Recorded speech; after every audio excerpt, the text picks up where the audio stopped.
એક ભાઈ એક વખત મારી પાસે આવ્યા. હવે એની યાર એક બેન હતા.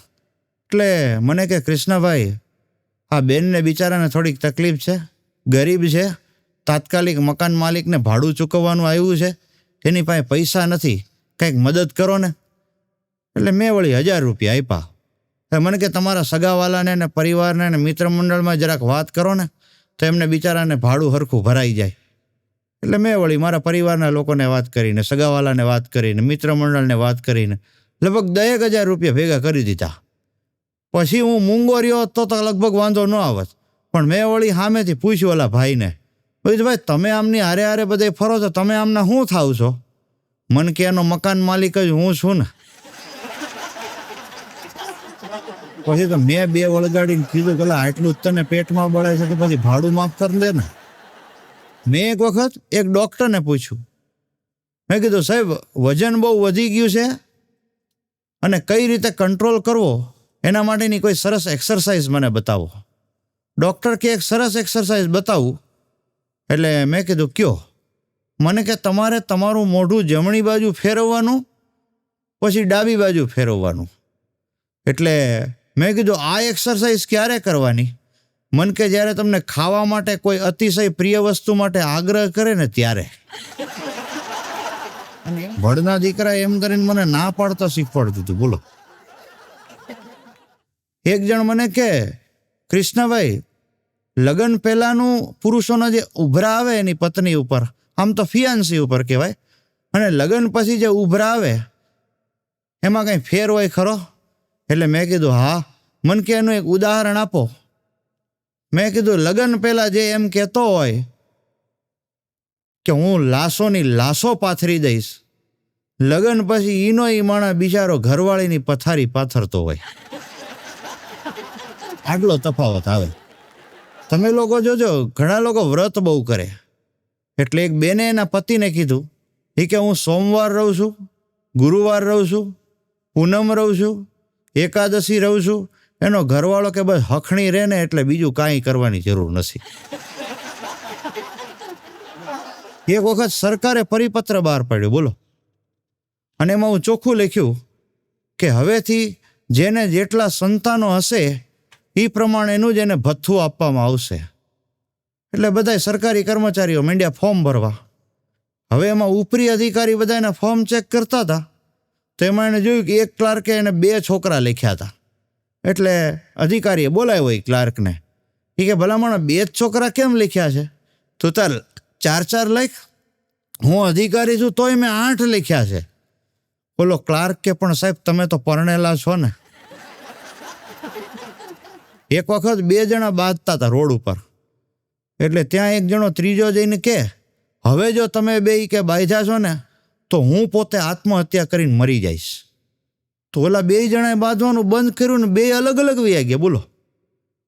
હું આ બધું રસ્તામાં ઊભો જોઉં. એટલે પછી મેં ઓલા ભાઈ પાસે સામેથી જઈને કીધું, મેં તમે કોઈ સાધુ મહાત્મા છો, કોઈ ધર્મગુરુ છો? મન કે ના રે ના. મેં કે તો પછી તમારા મરવાથી કે આત્મહત્યા કરવાથી આ 2ને શું ફેર પડે? મને કે એ 2ના 10 લાખ મારી પાસે જમા છે. હમણાં હું વિયો જાઉં તો 2 રખડી પડે એમ છે. હમણાં એક વખત યમરાજા આવ્યા. બોલો. અને યમરાજાએ આવીને કીધું એક જણને, મેં તેરી જાન લેને આયા હું. બોલો કે પણ યમરાજા એ તો બાજુમાં રહીએ છે. એક વખત એક શેઠે નવી ગાડી લીધી. બોલો. ગાડી લઈને જૂ ચોપાટીએ ફરવા ગયા. અને ચોપાટીની પાળી ઉપર જોયું તો યમરાજા દેખાણા. ને યમરાજાએ આ શેઠને જોઈને એની સામે દાંત કાઢ્યા. શેઠ મૂંઝાઈ ગયા, તરત ગાડી લઈને ઘરે ભાગ્યા. એટલે શેઠાણી કે હું થયું પણ આ કોકની માથે ચડાવી દેશો, જરા ધીમે હલાવો. અરે શેઠ કે માથાકૂટ થઈ. શેની માથાકૂટ થઈ? એ કે આ નવી ગાડી લઈને હું જૂ ચોપાટીએ ગયો ને પાળી ઉપર યમરાજા બેઠા હતા ને મને જોઈને એને દાંત કાઢ્યા. એટલે શેઠાણી કે આ તો બહુ ગજબ થઈ ગયું. કે બાજુમાંથી ઓલા ચતુર્ભુજ જ્યોતિષને બોલાવો ઝડપથી. કે યમરાજાએ દાંત કાઢે એટલે નક્કી એનું તેડું હોય છે. એટલે ચતુર્ભુજ જ્યોતિષ આવ્યા. એ કે લાવો હવા 51 રૂપિયા. અરે કે ભાઈ આ લેને કે ભાઈ 101 રૂપિયા, પણ છેડો ફાડ જલ્દી. એટલે જ્યોતિષીએ જોયું, કુંડળી બુંડળી જોઈ. એ કે બહુ ખરાબ.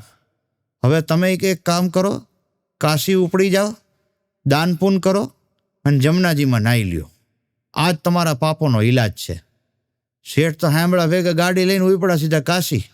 દાન પૂન કર્યા, જમનાજીમાં નાહવા પડ્યા. જમનાજીમાં નાહવા પડ્યા તો પાછળથી યમરાજાએ પગ પકડ્યો. એટલે આ કે શું છે? યમરાજા કે હું છે હું, હાલો આજે તમારું નામ છે લિસ્ટમાં, તમારે મારી યારે આવવાનું છે. અરે પણ કે તું ન આવે એટલા માટે. યમરાજા કે કાંઈ હાલે જ નહીં. મને બ્રહ્માએ જે લિસ્ટ આપ્યું હોય એમાં જેનું જેનું નામ હોય મારે તો એને ઉપાડે જ છૂટકો. એટલે કે પણ કે તું આવ્યો નહીં એટલે તો મેં આ બધું કર્યું, દાન પૂન કર્યા ને હવે જમનાજીમાં નાહવા પડ્યો. યમરાજા કે એ બધી વાત તમારી સાચી, પણ હવે તમારું નામ લિસ્ટમાં છે એટલે અત્યારે તમારે હવે આવવું તો પડશે. એટલે કે શેઠ કે સારું, છેલ્લે મને એટલું કહી દે કે કાલે હું ગાડી લઈને જૂ ચોપાટી આવ્યો તો તે મારી સામું જોઈને દાંત હું કામ કાઢ્યા હતા. યમરાજા કે હું તમને જોઈને એટલે આવીશો કે મને મનમાં વિચાર આવ્યો કે આને તો કાલે જમનાજીમાંથી ઉપાડવાનો છે ને આ હજી અહીંયા ચોપાટી આરામથી ફરે છે. આ વિચારથી મને હસવું આવ્યું. કે હમણાં એક જણાની ઘરવાળી કે મને તો દૂર દૂરથી માગા આવતા હતા. બોલો, એનો ઘરવાળો કે તને દૂર દૂરથી જ માગા આવે ને, નજીકના જ બધાય તને ઓળખતા હોય, બધાને ખબર હોય કેટલા એના રેડિયા વાગી ગયા હોય. નજીકના બધાને પાસે એ હિસાબ હોય કે તારી વાંહે કેટલાય ઝેરી દવા વેચવાવાળાના કેટલાય પેટ ભર્યા છે. એક છોકરો રોતો રોતો એના બાપા પાસે આવ્યો. એટલે એના બાપા કે શું થયું બેટા, હું કામ તું રો છો? એ કે પપ્પા મને સ્કૂલમાં સાહેબે માર્યો. એટલે કે પણ શું વાત હતી, હું કામ માર્યો? એ કે સાહેબે ક્લાસમાં આવીને એવી જાહેરાત કરી કે કાલે જે લેસન કરીને નહીં આવો તો અમુકના ટાંટિયા ભાંગી જાહે, અમુકના હાડકા ખોખરા થઈ જાહે, અમુકના પેન્ટ ભીના થઈ જાહે. આ બધું સાંભળીને હું ખાલી એટલું જ બોલ્યો, તમામ સ્વ અનુભવો. એમાં કે મને મારી મારીને તોડી નાખ્યો. એને સાંભળીને એના પછી તો બે એના બાપાએ વળગાડી. એ કે આવું બોલે પછી સાહેબ મારે જ નહીં કર્યું. એક શિક્ષિકાએ એક વખત ક્લાસમાં જઈને કીધું એ કે હું તમને એક એવું વાક્ય બનાવીને આપું છું જેમાં ભૂતકાળ, વર્તમાન કાળ અને ભવિષ્યકાળ ત્રણેય કાળ આવી જશે. આવું એક વાક્ય હું તમને આપું છું, પછી તમે એવું એક વાક્ય બનાવજો. હવે શિક્ષિકાએ વાક્ય બનાવ્યું, હું સુંદર હતી, છું અને રહીશ. છોકરાઓએ બીજું વાક્ય બનાવીને કીધું, આ તમારો વહેમ હતો, છે અને રહેશે. ઘણા માણસો બહુ લોભી આવે. બોલો, એક પતિ પત્ની સૂતા હતા પણ બહુ સુખી ઘરના હતા, શેઠ શેઠાણી હતા. એટલે સવારે ઉઠ્યા તો શેઠે જોયું શેઠાણી ગુજરી ગયા હતા, જીવતા નહોતા, ઊંઘમાં એટેક આવી ગયો છે. એટલે સવારે શેઠે જોયું શેઠાણી ગુજરી ગયા છે. ત્યાં એમને રસોડામાંથી કંઈક ખખડવાનો અવાજ આવ્યો. શેઠ દોડીને બહાર નીકળ્યા, રૂમની બહાર નીકળી નોકરને બૂમ પાડીને કહે છે, હવે એક કપ ચા ઓછી બનાવજે. આવા લોભિયા માણસો. બોલો, હવે આને કેમ પહોંચવું આપણે? એક પતિ પત્ની બાઇક ઉપર જતા હતા. હવે એમાં એવું બન્યું કે આપણે વળાંક લેવો હોય એટલે જે વ્યક્તિ બાઇક ચલાવતો હોય એ ઇન્ડિકેટર ચાલુ કરે એટલે એની લાઇટ જોઈને બધાને ખબર પડે કે આને વળવાની ગણતરી છે. તો આ જ્યારે જ્યારે ઇન્ડિકેટર ચાલુ કરે ને તો ઓલા બેને હાથ બતાવીને સાઈડ લાઈન બધાને બતાવે.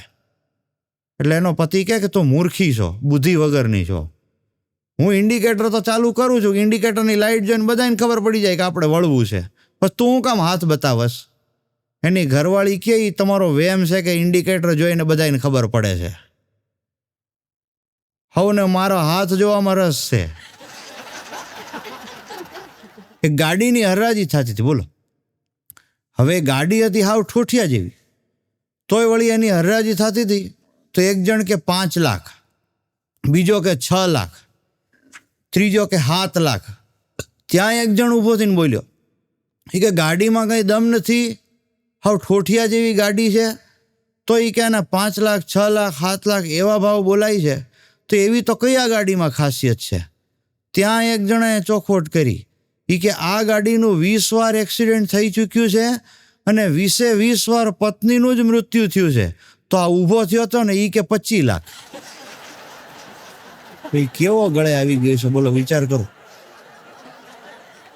એક વખત એક બેને રસોડામાંથી એના પતિને બૂમ પાડી બોલો, અને બૂમ પાડીને કે અજી સુનતે હો ડિબ્બે મેં આટા નહીં હે.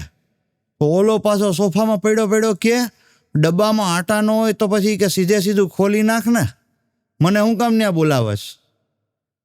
હું આ બધું સાંભળતો હતો. મેં કીધું ડિબ્બે મેં આટા નહીં એટલે એ ઘઉં નથી એમ કે છે, જડકઢા. ઘણા અકલમઠા આવા હોય બોલો. એક જણો બ્લડ બેંકમાં ગયો. બ્લડ બેંકમાં જઈને કે ભાઈ ગમે એ બ્લડ આપી દો, એક બોટલ બ્લડ આપો ગમે એ હોય. એટલે બેંકવાળા કે એમ નહીં, તમારે કયા ગ્રુપનું જોઈએ છે? એ કે ગમે એ આપો ને. અરે કે ગમે એ ગ્રુપનું બ્લડ ગમે એ ગ્રુપના બ્લડને ન ચડાવાય. આ કે પણ મારે ક્યાં ચડાવવું છે? તો કે તો આ કે મારે તો લવ લેટર લખવો છે ને. હા, સામેવાળાને ક્યાં ખબર પડવાનું મારા લોહીથી લખું છું બીજાના લોહીમાંથી લખું છું. એક બેન એક વખત 8 છોકરાને લઈને મેળામાં ગયા બોલો. હવે એમાં એક ડાબી કેડે બેઠેલું, એક છોકરું જમણી કેડે બેઠેલું, એક નીચે હાલે, એક ખંભે ચડેલું, પાછા રાડા રાડીને દેકારા, એક રમકડા માટે જીદ કરે, એક ખાવાનું માગવા માટે જીદ કરે, એક કેડે બેહવા માટે જીદ કરે. આ બધું જોઈને મેં ઓલા બેનને કીધું, મેં કીધું બેન આટલા બધા છોકરા હોય તો અડધા ઘરે મૂકીને અવાય. મન કે તું ડાયો થમન તારું કામ કરને બાપા, અમને હું તું બુદ્ધિ વગરના સમજસ? અડધા ઘરે મૂકીને જ આવીશું. પછી તો હું ચૂપ થઈ ગયો. મેં કીધું મારે ક્યાં બોલવાની જરૂર હતી. એક જણ મને કે કૃષ્ણા તારે ભાભીના ખર્ચા કોઈ વાતે પોહાતા નથી. એટલે મેં કીધું કેમ, શું તકલીફ છે? મને કે જો ને એના મેકઅપના ખર્ચા એટલા બધા છે ને કોઈ હિસાબથી પોહાતા નથી. તો મેં કીધું સમજાવીને બંધ કરી દે. મેં કીધું મેકઅપ કહી દે કે ભાઈ ખર્ચા નથી પોહાતા. મને કે પણ તો મેકઅપ વગર એ મને નથી પોહાતી. મેં કીધું હવે તારે નસીબ બાપા. બીજું એક જણ મને કે કૃષ્ણભાઈ જે માણસ અટકીને બોલતો હોય એને બીજા શબ્દોમાં શું કહેવાય? મેં કીધું આમાં બીજું કાંઈ ન કહેવાય, શબ્દોના ને વાક્યોના હપ્તા કર્યા કહેવાય. એક વખત બધાએ નક્કી કર્યું કે આપણે લાડવા ખાવાની સ્પર્ધા કરીએ. અને સ્પર્ધામાં પાછું એવું નક્કી કર્યું કે જે સૌથી વધારે લાડવા ખાઈ જાય એ જીતી ગયો. એ તો બરાબર છે, પણ એ જે જીતે એનું સાલ ઓઢાડીને સન્માન કરવું અને બાકીના બધા પાર્ટિસિપન્ટે 3,000 રૂપિયા એ માણસ જીતેલા માણસને આપવા. એટલે નક્કી કર્યું. સ્પર્ધા ચાલુ થઈ. એક ગામડાના બાપા 50 લાડવા ખાઈ ગયા બોલો. એટલે એ દાદા જીતી ગયા. નક્કી થયું તો એ પ્રમાણે એની સાલ ઓઢાડીને સન્માન કરવામાં આવ્યું, બધું બરાબર. બીજા બધા પાર્ટિસિપન્ટે 3,000 રૂપિયા દાદાને આપ્યા અને બધું પત્યું. પછી છેલ્લે કીધું કે દાદા તમારે કાંઈ હવે છેલ્લે કાંઈ કહેવું છે? એટલે દાદા કે હા. એટલે કે કયો? દાદાએ ખાલી એક જ વાત કીધી કે હું 50 લાડવા ખાઈ ગયો છું, એ કોઈ મારા ઘરે જઈને કહેતા નહીં, નહીંતર સાંજે મને વાળું નહીં દે. અમુક તો ખરેખર આપણને એમ થાય ખાવા જ જન્મ્યા છે એમ. એક બેન એના પતિને કે હાલો ને કે મારા પિયર જાય કે. એટલે એનો પતિ કે ના હો મારે ત્યાં નથી આવવું. એટલે ઓલા બેન કે પણ તમે કેમ આમ કરો છો? આપણી હગાઈ થઈ ત્યારે તો કંઈ હગાઈથી લગ્નની વચ્ચે તો તમે કેટલા બધા મારા પિયરમાં હું હતી તો આવતા મને મળવા, અને આવતા તો રોકાતા ને આપણે ફરવા જતા ને આ બધુંય તમે કરતા હતા. હવે લગ્ન પછી તમે મારા પિયર આવવાની કેમ ના પાડો છો? એનો પતિ કે આપણો નિયમ છે કે જ્યાં એકવાર છેતરાણા હોય ને ત્યાં પછી બીજી વાર નહીં જવાનું. તારી હારે લગ્ન કરીને જે છેતરપિંડીનો અહેસાસ થયો છે એ કે લગ્ન પછી થયો, એટલે હવે મારે કરવું શું? એક ડૉક્ટરને રાતે 3 વાગે ફોન આવ્યો બોલો. એટલે ડૉક્ટર તૈયાર થઈને હોસ્પિટલ જવાની તૈયારી કરતા હતા. ત્યાં એના વાઈફે કીધું કે અત્યારે ક્યાં જાવ છો?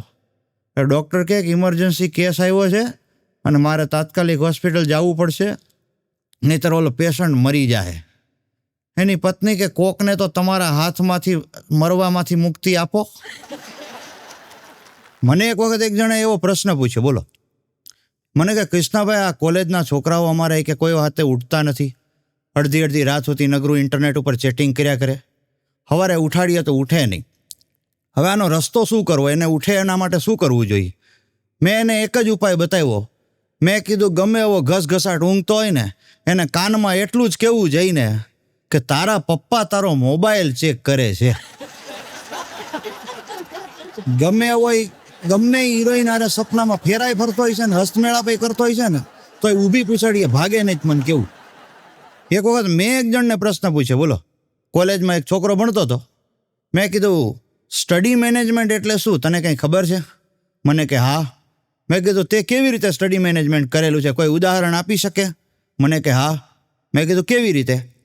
મને કે હું કોલેજના સેકન્ડ યરમાં ફેલ થયો તો 6 મહિના સુધી મેં મારા બાપાને ખબર નહોતી પડવા દીધી.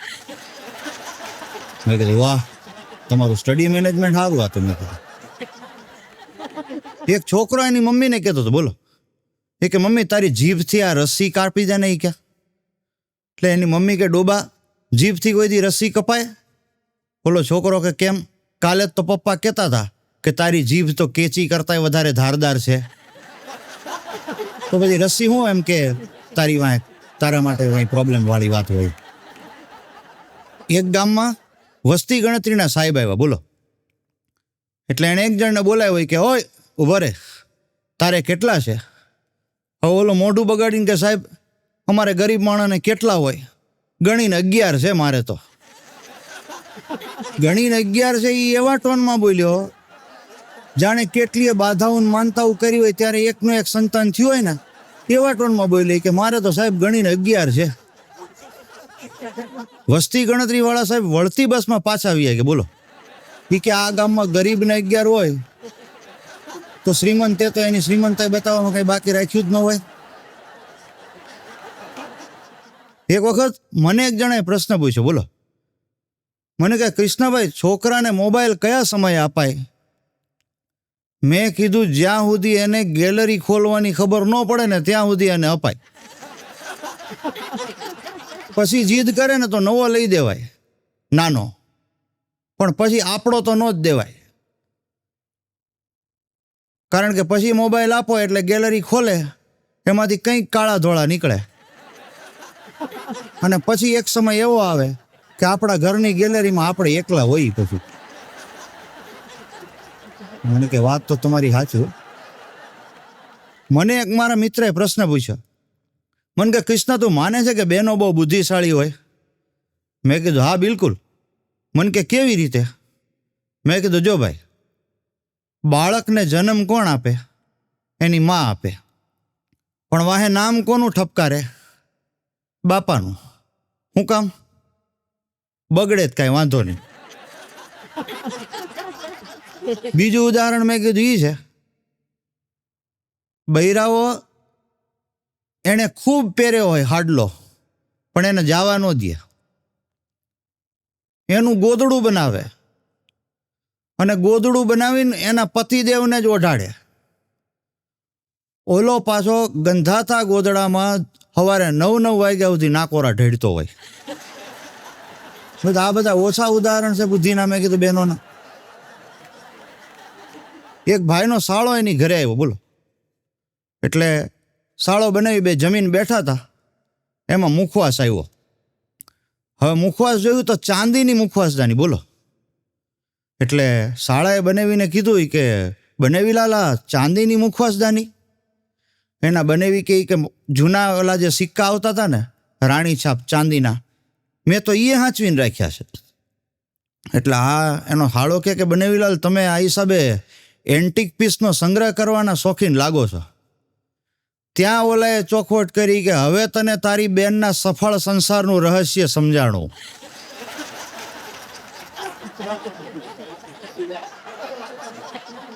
એક જણો કેરી લેવા ગયો, બોલો. એટલે કેરી બધી જોઈ લીધી. પછી જેવો ઓલો કેરી પેક કરતો હતો ને એટલે આણે પૂછ્યું કે ભાઈ બીજું તો ઠીક પણ કેરી હારી તો નીકળશે ને? એટલે ઓલા કેરીવાળો કે ભાઈ ચિંતા કરો માં, બધું સરસ તમને આપ્યું છે, કોઈ ચિંતા ના કરો, સારસ કેરી નીકળશે. એટલે વળી પાછો ભાવતાલ કરતો હતો ત્યારે પાછું એણે કીધું કે ભાઈ સ્વાદ બરાબર આવશે ને? અરે કે હા હા, તમે તારે જરાય ચિંતા કરોમાં, સ્વાદેય સરસ આવશે, કેરીનો ખાલ ખરેખર સારો છે, તમે કાંઈ ચિંતા કરોમાં. વળી પાછો પૈસા આપતો હતો ને ત્યારે પાછું આણે કીધું કે ભાઈ પછી કંઈ તકલીફ તો નહીં પડે ને. પછી ઓલા કેરીવાળાનો પિતો ગયો કે ભાઈ તમારા લગ્નને દહકો થઈ ગયો લાગે છે. ઓલો કે હા, મારા લગ્ન નહીં કે કાલે જ 10 વર્ષ પૂરા છે, તમને કેવી રીતે ખબર? કે બસ કે ન્યા જે થાપ ખાઈ ગયા હોય છે ને એ જ પછી આખી જિંદગી આવી નાની નાની વાતમાં ટકટક કરતા હોય છે. કે હું છાતી ઠોકીને કહું તારે દહકો તો થઈ જ ગયો છે, પણ તું થાપ ખાઈ ગયો છે એ મને સમજાય ગયું. મને એક વખત એક જણે પ્રશ્ન પૂછ્યો, મને કે કૃષ્ણભાઈ આપણા લગ્ન હોય તો અણવર કેવો રખાય? મેં કીધું લગ્નને 15-17 વર્ષ થઈ ગયા હોય જેને, એને જ અણવર તરીકે રખાય, કુંવારાને તો ભૂલથી ન રખાય. એટલે મને કે એવું કેમ? મેં કીધું જો ભાઈ કન્યાઓની અછત છે, આપણું ભલું કરવામાં પછી ક્યારે પોતાનું ભલું મંડે કરવા એ આપણને ખબર ન રહે. આપણા બૈરાને બેન કરતા ક્યારે પોતાનું બૈરું મંડે બનાવવા એ નક્કી ન કહેવાય. ઓલું હું મેં કીધું 15-17 વર્ષ થઈ ગયા હોય પછી એને કઈ લાંબો રસ રહ્યો ન હોય. મને એક વખત એક જણાએ પ્રશ્ન કર્યો, મને કે કૃષ્ણભાઈ બળનું કામ કળથી થાય? મેં કીધું હા. મને કે એ કેવી રીતે થાય, એનું કોઈ તમે ઉદાહરણ આપી શકો? મેં કીધું ચોક્કસ. મને કે બળનું કામ કળથી થાય એનું એક ઉદાહરણ મને કયો. મેં કીધું બીજું કાંઈ નહીં, રાત્રે કાયમ ચૂરણ લઈ લે. મેં એક વખત બોલો એક દાદાને કીધું, મેં કીધું દાદા મને એવું લાગે છે કે કુંવારાને મુસીબતમાં કોઈ સાથ નથી આપતું. દાદા મોઢું બગાડીને કે ગગા કુંવારાને મુસીબત કઈ વાતની હોય એ તો મને કે તું. એક વખત પ્લેનમાં એક પાયલોટે જાહેરાત કરી કે ભાઈ પરિસ્થિતિ બહુ નબળી છે, આપણે બધા મુસીબતમાં મુકાણા છીએ, તમારામાંથી ભગવાનને હારી પ્રાર્થના કરતા કોને આવડે છે? એટલે એક દાદાએ કીધું કે ભાઈ મને હારી પ્રાર્થના કરતા આવડે છે. એટલે પાયલોટ કે બસ દાદા તમે ભગવાનને પ્રાર્થના કરવાનું શરૂ કરી દો, કારણ કે એક પેરાશૂટ ઓછું છે. દાદા કે આ તો મારે તો મુસીબત થઈ ગઈ. એક છોકરીએ એક વખત એની મમ્મીને પ્રશ્ન કર્યો કે મમ્મી માનવ જાતની ઉત્પત્તિ કેવી રીતે થઈ? એના મમ્મી કે જો બેટા, પહેલાં એક ઈવ નામની સ્ત્રીનું ભગવાને સર્જન કર્યું, એને ધરતી ઉપર મોકલી, એના પછી આદમ નામનો એક પુરુષ મોકલ્યો, એ બેયના સંતાનો થયા, અને પછી એમ કરતાં કરતાં આખી દુનિયા આગળ વધી. હવે એ છોકરીએ આ જ પ્રશ્ન એના પપ્પાને પૂછ્યો કે હે પપ્પા માનવ જાતની ઉત્પત્તિ કેવી રીતે થઈ? એના પપ્પા કે બેટા પહેલાં આપણે બધા વાંદરા હતા, પછી એમાંથી ધીમે ધીમે આપણે બધા માનવ થઈ ગયા. એટલે છોકરીએ પાછી એની મમ્મીને પૂછ્યું કે હે મમ્મી પપ્પા તો આવો જવાબ આપે છે. ત્યારે ઓલા બેને કેવો જવાબ આપ્યો કે બેટા હું મારા પરિવારની વાત કરતી હતી, તાર બાપા એના પરિવારની વાત કરે. વળી પાસે હજી એની મમ્મી કહે છે કે હા હવે મને સમજાય છે કે અમુક ટાઈમે ભૂખ કેમ કરે છે આખો પરિવાર. એક જણ એક વખત એની પત્નીને કે અમુક લોકો કેટલા નસીબદાર હોય છે નહીં? એની પત્ની કે કેમ? એ હાવ મહામૂર્ખ હોય અને તોય એને પાછી પત્ની બહુ બ્યુટીફુલ મળે. એની પત્ની કે મારા વખાણ કરવા માટે તમે તમારી જાતને ગાળું દેવાનું ક્યારથી શરૂ કર્યું?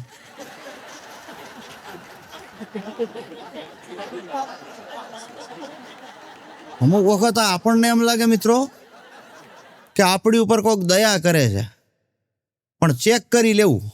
એક ઉદાહરણ તમને આપું. એક જણો કારખાને રોજ મોડો જાય, એટલે શેઠે એકવાર કીધું કે ભાઈ તું રોજ મોડો કેમ આવે છે? બોલો કે શેઠ મારી પાસે ક્યાં ઘડિયાળ જ છે એ ગયા. એટલે શેઠે નવી ઘડિયાળ લઈ દીધી. તો આ જવાન ખુશ થઈ ગયો કે વાહ મને તો મારા શેઠે નવી ઘડિયાળ લઈ દીધી. પછી મહિનાના અંતે જ્યારે પગાર આવ્યો ને ત્યાં ખબર પડી ઘડિયાળના પૈસા કાપી લીધા હતા. એટલે આ બધું અઘરું છે બધું. ઘણા લોકો મિત્રો અભિમાની બહુ હોય, નકરી દાદાગીરી કરે, નકરી વાયડાયું જ કરે રાખે. એને એમ હોય કે મારી બધે દાદાગીરી હાલશે ને મારી વાયડાયું બધે હાલશે. પણ ખરેખર એવું હોતું નથી. એક કારખાનામાં એક જણો આ ટાઈપનો હતો, બોલો. નકરી વાયડાયું જ કરે રાખે ને દાદાગીરી જ કરે રાખે. એક વખત શેઠનો મગજ ગયો. એટલે શેઠે કીધું, જો ભાઈ, આજે તારે બટેટાથી ભરેલી ગુણોને તારે એકલાએ ખટારામાં ચડાવવાની છે. આ હોશિયારનો દીકરો ડૉક્ટરી સર્ટિફિકેટ લઈ આવ્યો. કે ભાઈ ડૉક્ટરે મને, શેઠને કે ડૉક્ટરે મને વજન ઉચકવાની ના પાડી છે. શેઠ એનાથી હોશિયાર હતા. એ કે તો એક એક બટેટું ઉપાડીને ખટારામાં નાખ, પણ નાખવાનું તારે એકલાને જ છે, એ તું સમજીને હાલજે. એક જણો એક વખત સાંજે ઓફિસેથી ઘરે આવ્યો તો એણે જોયું તો એની પત્ની શાંતિથી સૂતી હતી. એટલે આણે પૂછ્યું કે શું થયું, કે કેમ સૂતી છો? એ કે આ જરાક સુસ્તી જેવું લાગે છે, તબિયત બરાબર લાગતી નથી. એટલે એનો પતિ કે લે બહુ કરીને. એટલે કે કાં? એ કે હું તો એમ વિચારતો હતો કે આપણે ક્યાંક સરસ મજાનું ડિનર કરવા જઈએ, સરસ કેન્ડલ લાઇટ ડિનર કરીએ, સરસ મજા આઈસ્ક્રીમ ખાઈએ અને પછી રાત્રે જઈએ નાઇટ શોમાં પિક્ચર જોવા. હું તો આવું બધું વિચારતો હતો. એટલે એની પત્ની કે હું તો મજાક કરતી હતી. તો આ ધીમે કરીને કે તો હું મજાક જ કરું છું ને, ડિનરની દીકરી, જ્યાં ચા બનાવી, હું ઓફિસેથી આવ્યો છું, થાક્યો પાક્યો છું ને મારે ચા પીવી છે. એક સ્કૂલમાં આગ લાગી, બોલો. એટલે છોકરાઓ બધાએ દોડાદોડી મંડ્યા કરવા, અને શિક્ષકો અને ક્લાર્ક ને પટાવાળાને બધાએ બહાર નીકળી ગયા. પણ ભગવાનની વળી એવી દયા થઈ કે જાનહાની કોઈની થઈ નહીં. એટલે આગ બુજાઈ ગઈ. બધા ખુશ થઈ ગયા કે હાલો સરસ, જે કંઈ થયું એ આપણે બધા બચી તો ગયા, ભગવાનની દયાથી બચી ગયા, કોઈને કંઈ થયું નહીં. પણ એમાં એક છોકરો હાવ ઉદાસ થઈને સૂનમૂન બેઠો હતો.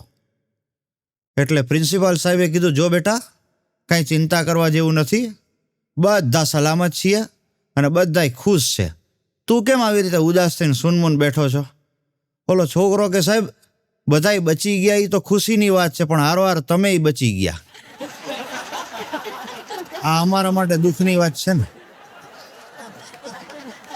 એકવાર બે પતિ પત્ની બાંધ્યા, બોલો. એવા બાંધ્યા કે પત્નીએ ચોખ્ખું કહી દીધું કે ભાઈ હું અહીંથી જાઉં છું હવે. એટલે પતિએ ચોખ્ખું કીધું કે હા જા તું તારા, મને તો તારા જેવી 50 મળી રહે. એની પત્ની કે હજી જોઈ છે તો મારા જ જેવી ને.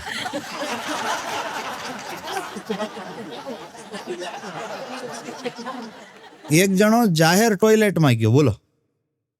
હવે જાહેર ટોયલેટમાં ગયો ને તો એણે વાંચ્યું, લખેલું, લોકો ચાંદ ઉપર પહોંચી ગયા છે અને તું હજી અહીંયા બેઠો છો. આ હોશિયારનો દીકરો, એણે નીચે લખી નાખ્યું કે ભાઈ હું ન્યા જ ગયો તો, પણ પાણી નથી આવતું, અને અહીંયા કંઈ વખાણ કરવા જેવું તો નથી જ. એક ગાડીવાળાએ એક જણાને ઉડાડી દીધો, બોલો. જવાન જ્યોત માણા. એટલે ઓલો ગુજરી ગયો. એટલે આની ઉપર કોર્ટમાં કેસ થયો. એટલે અદાલતમાં જજે કીધું કે ભલામણા ગાડી વ્યવસ્થિત રીતે ચલાવાય ને, ધ્યાન દઈને ચલાવવી જોઈએ. તમે એક જુવાન જ્યોત માણાને મારી નાખ્યો બિચારાને. ઓલો કે પણ સાહેબ એ ધીમે ધીમે મરવા જ જતો હતો. એટલે જજ કે ઈ કેવી રીતે? ઈ કે સાહેબ એના લગ્નની કંકોત્રી વેચવા જતો હતો. એકવાર મેં મારા એક વિદ્યાર્થીને પ્રશ્ન પૂછ્યો. મેં કીધું, છોકરાઓ જવાબ આપો, એવી કઈ જગ્યા છે કે તમે એ જગ્યા ઉપર હો ત્યારે હો તો ભીડમાં તમારી આસપાસ પુષ્કળ લોકો હોય, પણ છતાં તમને એકલું એકલું લાગ્યા કરે? આવી કઈ જગ્યા? મને કે સાહેબ પરીક્ષા ખંડ.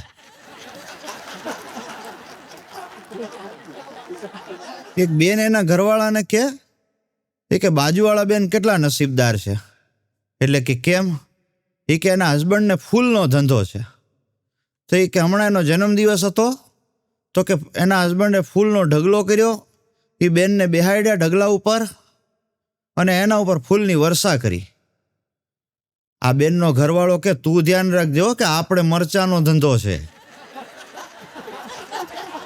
આમાં દેખાદેખી રહેવા દેજે એમ. હું એક વખત મારા મિત્રને ત્યાં ગયો એટલે જઈને મેં જોયું ને તો ભણનો દીકરો એની પત્નીના પગ દાબતો હતો, બોલો. એટલે મેં કીધું ભલામણ આ શું કરે છે? મેં કીધું તું. મને કે કૃષ્ણ જીવનમાં 2 જ સેવા કરવા જેવી છે. મેં કીધું કઈ કઈ? મને કે ગૌ સેવા અને બીજી વહુ સેવા. એટલે મેં કીધું ઈ વળી કેવી રીતે?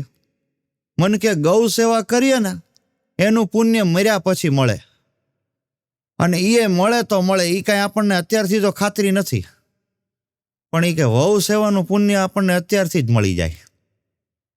મેં કીધું ભાઈ હું વાંઢો છું અને મને લગ્ન પહેલાં ત્યાં ટીપ આપીને એ બદલ તારો ખૂબ ખૂબ આભાર. એટલે હવે તો હું બધાને કહું છું, જ્યાં જ્યાં મારા લગ્ન માટે હું વાત કરું છું ને ત્યાં હું આ વાત કહું છું કે ભાઈ કેજો વહુ સેવાય કરશે.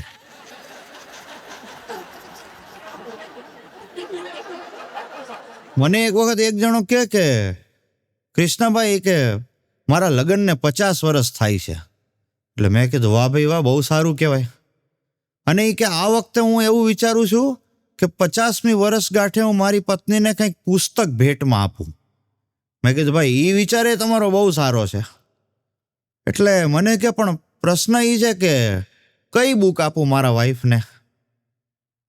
મને કે એકાદું નામ લખાવો ને પુસ્તકનું. મેં કીધું લખો, 1/2 સદીનો સંઘર્ષ. એક ભાઈ એને જમાઈને મારતા હતા, બોલો. એટલે મેં કીધું ભલા માણસ, શાસ્ત્રમાં આપણે દામાદને દેવતા માનવામાં આવે છે અને તમે મેં કીધું તમારે જમાઈને મારો છો કેમ? મને કે પણ આ અકલમઠો છે. એટલે મેં કીધું એવું તો એણે શું કર્યું છે તમે એને માર કરો છો? એ કે મેં એને એક મેસેજ મોકલ્યો કે તું બાપ બની ગયો છો અને હું નાના બની ગયો છું. તો આ બુદ્ધિ વગરના એ 500 જણાને એ મેસેજ એમને ફોરવર્ડ કરી દીધો, બોલો. હા, મેસેજમાં લખ્યું હતું તું બાપ બની ગયો છો, હું નાના બની ગયો છું, ને એમને 500 જણાને ફોરવર્ડ કરી દીધું. પછી તો મેં 2 વળગાડી. તમે જોજો, અમુક બેનના છૂટાછેડા થઈ જાય ને, પણ એ પાછા સગાવાલામાં કોકના લગ્નમાં જાય ને આ પાછી આવા ગીતો ગાય. બેની બા સાસરિયામાં જઈને ડાયા થઈને રેજો રે, તઈ તું હું કામ પાછી ગુડાણી? હાહુ આરે ધડીંગા લેતી વખતે તારે આ ગીત વિચારવું હતું ને. હા, જમાનો અઘરો છે, બધાને સલાહ દેવી હારી લાગે છે, લેવી પાછી કોઈને નથી ગમતી.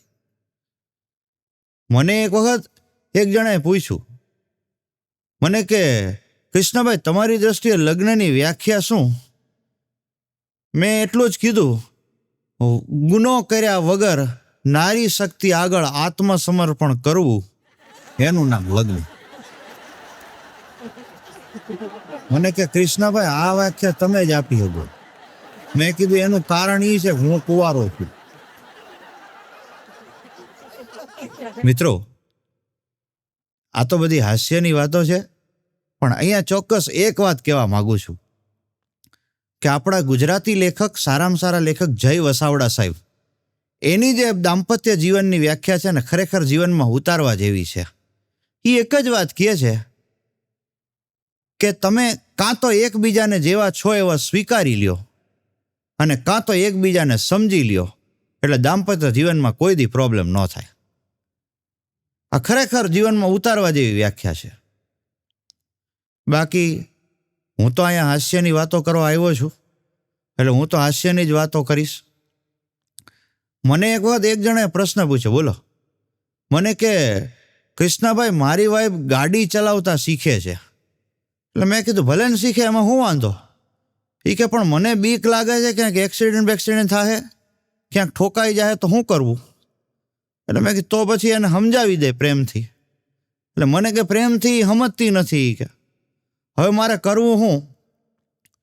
મને કહે કે કાંઈક એવો રસ્તો બતાવો કે એ પ્રેમથી સમજી જાય અને કાંઈ તકલીફે નહીં. મેં કીધું જો હવે છેલ્લો રસ્તો આનો એક જ થાય, પ્રેમથી તું એને સમજાવી દે કે બકા ધ્યાનથી ગાડી ચલાવજે, જો એક્સિડન્ટ થયું તો છાપાવાળા તારી ઉંમરે છાપશે, પછી કહેતી નહીં એમ. ખુશ થઈ ગયો યાર, મને કે આ આવી વ્યાખ્યા તમે જ આપી શકો એમ. એક પોલીસવાળાએ એક બેન ઉપર ફાઇન લગાડી, બોલો. તો બેન પાસે એની હામાં થયા પોલીસવાળાની. કે મારી એકલી ઉપર તમે કેમ ફાઇન લગાડો છો? ઓલાને કાંઈ નહીં, એના એક હાથમાં બિયર હતી અને એક હાથમાં મોબાઈલ ફોન હતો, તો એને કાંઈ નહીં. પોલીસવાળાઓ કે બેન પણ એ એના ઘરના કમ્પાઉન્ડમાં બેઠો હતો, તમે ત્યાં જઈને ઠોકી આવ્યા. પછી કે એમાં એ કાંઈ શું કરે બિચારું? હમણાં બે છોકરીઓ બોલો હામી ભટકાણી. હવે બે એકબીજા ઉપર આરોપ પ્રત્યારોપ કરે, કોઈ વાતે માને નહીં. છેલ્લે વાંક 10 ફૂટ ઉભેલા એક હેન્ડસમ છોકરો હતો, એનો બિચારાનો વાંક આવ્યો. હું આ બધું જોતો હતો. મેં છેલ્લે ઓલી બે છોકરીઓને એટલું જ કીધું કે તમને વગર મુહૂર્તે એ કારે નજર માંડણી કરવાનું કોણે કીધું હતું? તમે જો નજર માંડણી ન કરી હોત તો આ પ્રશ્ન જ ક્યાં હતો? બોલો જ બિચારો એમને ઊભો હતો, એ ક્યાં હાર તોરા લઈને ઊભો હતો?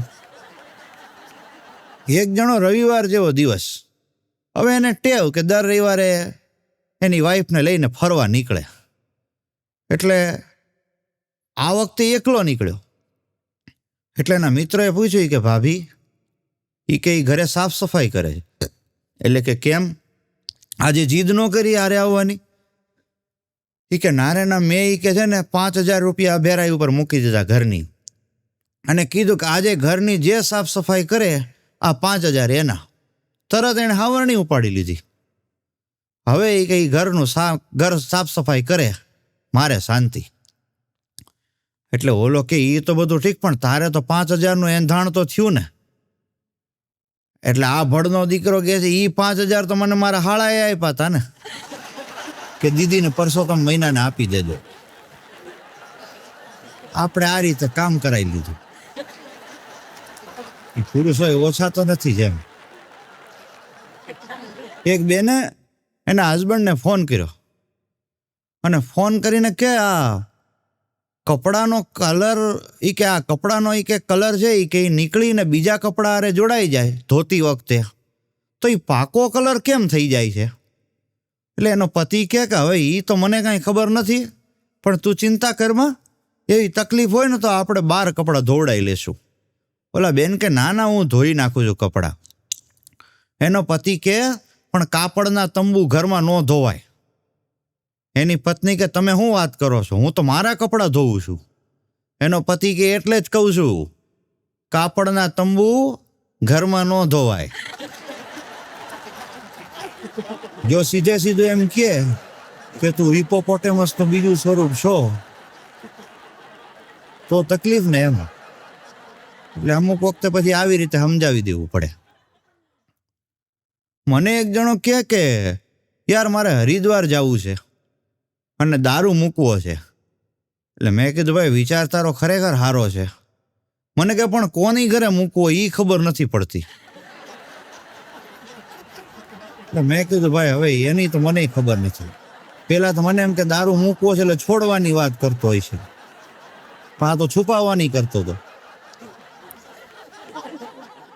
એક છોકરો ચાલુ ક્લાસે પેન્ટ ચડાવતો હતો, બોલો. એટલે એની ટીચર જોઈ ગઈ કે આ શું કરે છે? ચાલુ ક્લાસે પેન્ટ ચડાઈ કરે છે, કેવો તું ભૂંડો લાગે છે, ખબર પડે છે કે નહીં? છોકરો કે ટીચર નહીં ચડાવવું તો? એનાથી એ ભૂંડી દશા થશે ને.